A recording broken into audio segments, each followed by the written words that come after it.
Et puis ces informations en bref, Boubacar Diallo, alias Grenade, condamné à 10 ans de prison ferme, assorti de 5 ans de sûreté. Ce militant de l'UFDG a été situé sur son sort ce lundi 18 mars 2019 au tribunal criminel de Dixine. Le tribunal l'a reconnu coupable de tentative de meurtre et de détention illégale d'armes de guerre. C'est 10 ans d'emprisonnement. Le militant du principal parti d'opposition guinéenne va les passer avec 5 ans de sûreté, c'est-à-dire une période durant laquelle Grenade n'aura pas accès à une grâce présidentielle, encore moins une visite du monde extérieur. Cette autre brève, une église située au cœur du quartier Kipe 2 a été incendiée par des individus. Cet acte d'horreur et d'agression contre la foi chrétienne suscite de vives condamnations au sein de l'opinion publique nationale. Cette église située sur le domaine d'Eguerpi de Kipe 2 a été épargnée, tout comme les mosquées et autres lieux de culte qui ne sont pas concernés par ces opérations de démolition. Nous y reviendrons dans nos prochaines éditions d'information. Sans transition, nous sommes encore à mars et les femmes continuent d'être célébrées. Il s'agit cette fois de promouvoir l'entrepreneuriat féminin. 50 femmes entrepreneurs les plus dynamiques de l'année ont été promues. C'est une initiative des femmes en ce mois de mars en vue de magnifier le combat que mènent ces femmes leaders dans leur quotidien. Mohamed Valektoré, El Hadj Aliouba. Elles sont 50 femmes évoluant dans le domaine de l'entrepreneuriat à être magnifiées en ce mois de mars, mois de bilan sur l'action de la femme. Les femmes leaders choisies de par leur mérite sont récompensées à travers leurs efforts. Vous vous rendrez compte que le choix des 50 femmes n'est pas un hasard. Ce résultat, il est horizontal, il n'est pas arithmétique. Il y a juste 50 femmes que nous avons sélectionnées sur une population guinéenne de plus de 53% de la population de femmes. Agir en permanence aux côtés des femmes en les aidant à réaliser leurs projets.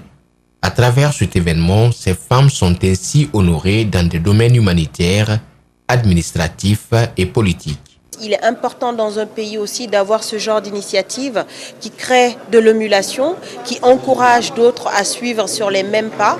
Et pour moi, c'est de garder le cap, les attentes des gens, de pouvoir y répondre et de pouvoir assister au maximum le secteur privé guinéen. Je lance un appel à toutes les femmes de faire comme moi, être parmi les 50 femmes entrepreneurs les plus dynamiques de la Guinée.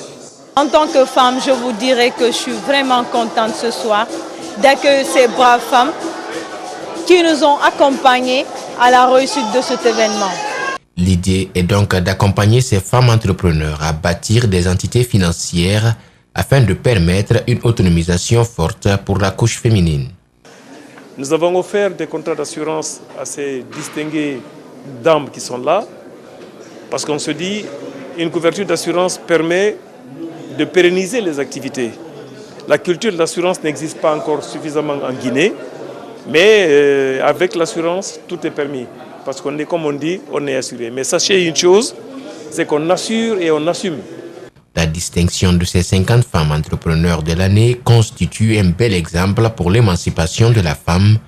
Les lauréates exhortent d'autres femmes à se lancer dans l'entrepreneuriat. Les membres du collectif des retraités du secteur privé mixte et parapublic exigent la révision du taux minimum vital en faveur des pensionnaires. Dans une déclaration en faveur des retraités immatriculés à la Caisse nationale de sécurité sociale, ils demandent l'application effective du décret du chef de l'État à la matière. Mariam Fodé Camara, Ominato Sidibé, Abdoulaye Camara.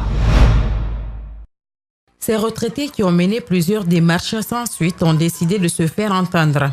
Dans une déclaration rendue publique, ils exigent le paiement avec effet rétroactif de 16 mois de rappel.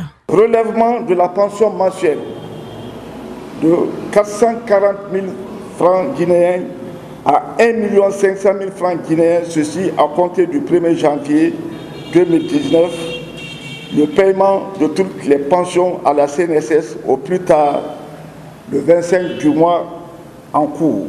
Prise en charge des frais médicaux et soins de santé de tous les retraités pensionnés à la CNSS. Ces retraités accusent le directeur général de la Caisse nationale de la sécurité sociale de se montrer indifférent à leur situation et jouer au trafic d'influence.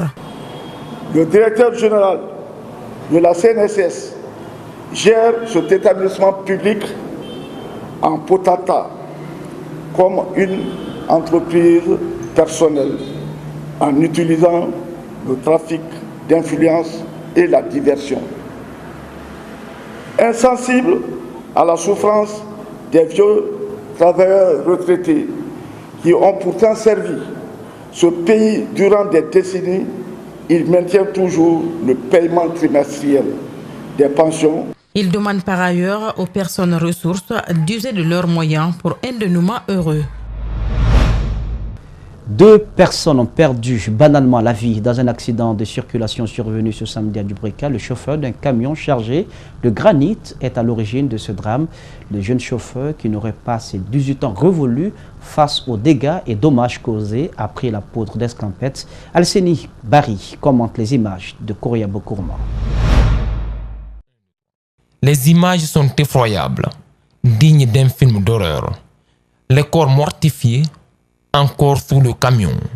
Nous sommes à Dubrika, il est 17h. Immobilisée sur la route par manque de carburant, cette voiture a été percutée par ce camion benne rempli de blocs de granit.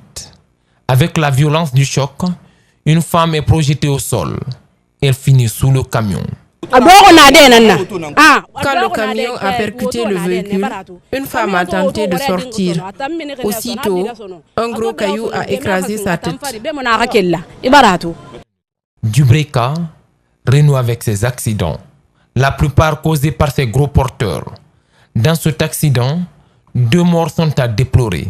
Les rescapés rassurent que la voiture était sur le côté et rien ne pouvait à leurs yeux présager un tel drame. On était dans le véhicule là. Le chauffeur a dit que le carburant est fini. Il a dit mais il va aller stationner le carburant. On était garé de l'autre côté là-bas. Là. Donc c'était surprise maintenant. On a eu des choses là. Il y avait 6 personnes. Le chauffeur, selon les témoins, est un jeune qui n'avait pas atteint ses 18 ans.